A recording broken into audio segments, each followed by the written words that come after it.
सभी साथियों को जय भीम जय भारत। मैं अरुण कुमार, आप सभी का हमारे YouTube चैनल पर बहुत बहुत स्वागत। यदि आप हमारी इस वीडियो से सहमत हो तो हमारे चैनल को सब्सक्राइब करें, वीडियो को लाइक और शेयर अवश्य करें। अब मैं बात करता हूं हमारे देश के अंदर सरकारों की।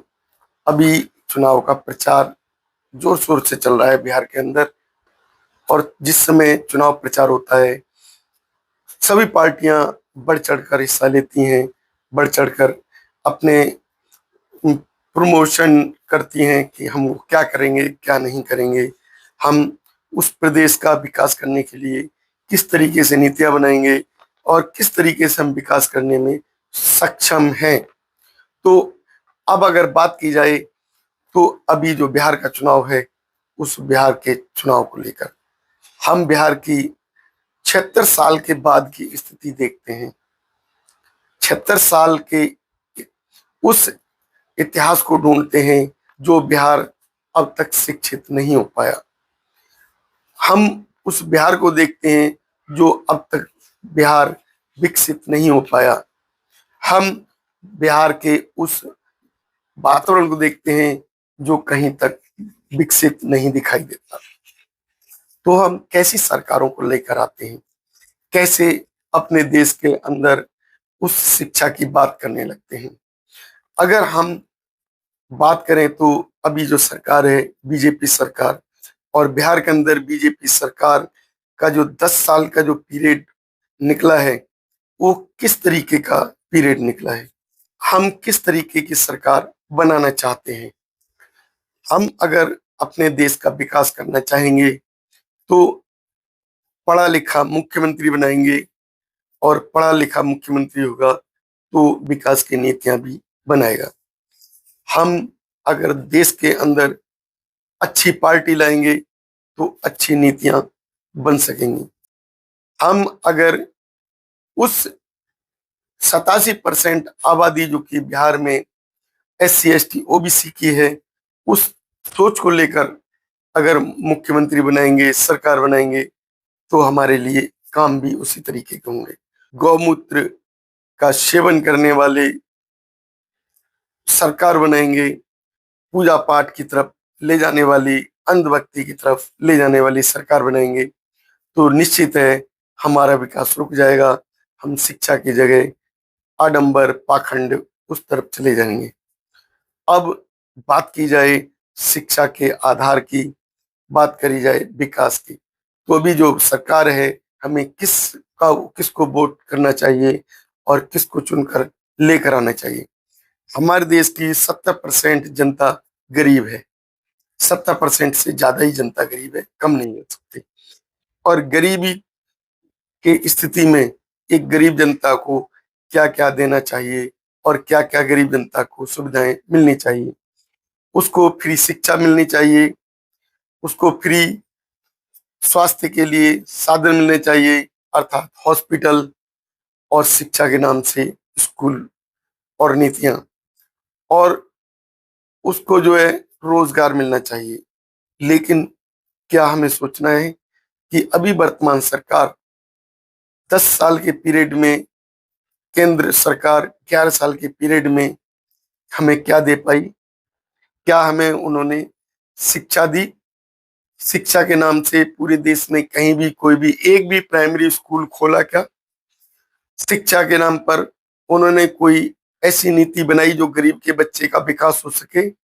शिक्षा के नाम पर कोई बिल्डिंग बनाई जिसमें बच्चे हमारे पढ़ सकें? शिक्षा के नाम पर कहीं किसी गांव दूर दराज तक कोई ऐसा प्लान लेके आए जहां गरीब का बच्चा शिक्षित हो सके? अब बात की जाए स्वास्थ्य की, क्या हमारी सरकार ने स्वास्थ्य के लिए गांव देहात में, जिलों में क्या अस्पताल बनाए जहां हमारे देश का गरीब, देश का किसान उन हॉस्पिटल में जाकर अपना इलाज करा सके, अपने परिवार का इलाज करा सके? वो दूर दूर से शिक्षा के स्वास्थ्य के नाम पर चलकर दिल्ली ना आए, दिल्ली में आकर ऑल इंडिया GTB जैसे अस्पतालों में इलाज कराने के लिए मजबूर हो जाता है। हजारों किलोमीटर चलकर आता है स्वास्थ्य के लिए, तब वो दिल्ली पहुंचता है, तब यहाँ इलाज कराता है। इलाज कराने के लिए यहाँ उसको साधन चाहिए होते हैं, रहने के लिए, खाने के लिए व्यवस्थाएं करनी होती हैं, पैसे की जरूरत होती है। जब उसको रोजगार नहीं है तो फिर उसके पास ऐसे साधन कैसे मिल सकेंगे। अब आती है रोजगार की बात। अगर रोजगार नहीं है तो हम प्राइवेट इलाज भी नहीं कर सकते।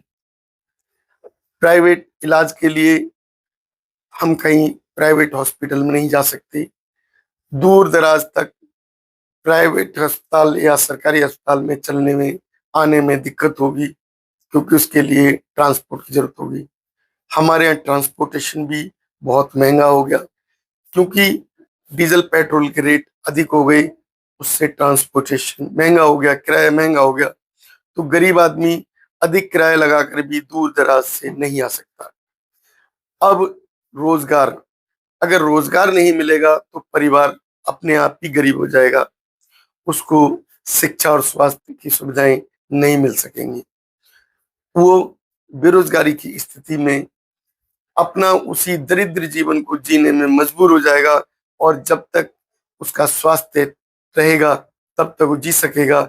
जहाँ स्वास्थ्य बिगड़ेगा उसका अंत हो जाएगा, और उस स्थिति में वो परिवार खत्म हो जाएगा।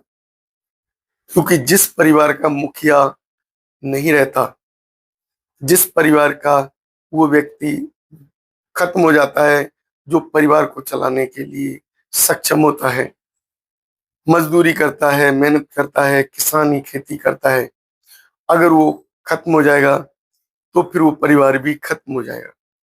ऐसी स्थिति में वो परिवार का आने वाला जो युवा, आने वाली पीढ़ी, वो बच्चे, वो पूरी तरीके से अनपढ़, अशिक्षित या अस्वस्थ रहेंगे, जो कि विकास नहीं कर पाएंगे। उनके परिवार का विकास रुक जाएगा, उन बच्चों का विकास रुक जाएगा जो कि देश का विकास करने के लिए आगे आने वाले थे, वो आगे नहीं आ पाएंगे। तो ऐसी स्थिति में क्या हमारा देश विकसित होगा? अब हमें जो सरकारें हैं किस आधार पर हमें लेकर आती हैं, हमें वादे करती हैं, लेकिन हमें कुछ नहीं मिलता। मिलता क्या है? 70% देश की जनता को गरीबी, गरीबों को क्या मिला? केवल गरीबी। 5 किलो अनाज खाने को मिला, स्कूल बंद किए गए, उससे उनकी शिक्षा का आधार खत्म किया गया। महंगी शिक्षा मिली प्राइवेटकरण के कारण, प्राइवेटकरण की मार सहनी पड़ी। नर्सरी क्लास की फीस 5 से 10 हजार रुपए कर दी गई, तो गरीब आदमी की शिक्षा छीन ली गई। प्राइवेट नौकरी में वेतन 8 से 10 हजार, 12 हजार है, तो क्या हम रोजगार हैं? नहीं है। गरीबों को बैंकों में कर्ज का बोझ मिला, क्योंकि हमारे देश अगर कर्जदार होगा तो उसका बोझ हम देशवासियों पर ही पड़ता है।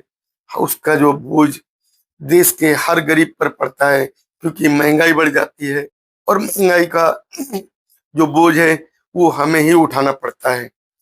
अधिकार खत्म कर दिए जाते हैं, शिक्षा का, स्वास्थ्य का, रोजगार का, तो हम ऐसे जीवन जीने को मजबूर हो जाती हैं, मजबूर होते हैं। नौकरियां खत्म की जाती हैं, हॉस्पिटल महंगे कर दिए जाते हैं। तो आने वाली जो सरकार को चुनकर कैसे लाएं, ये सोचकर अवश्य बताएं।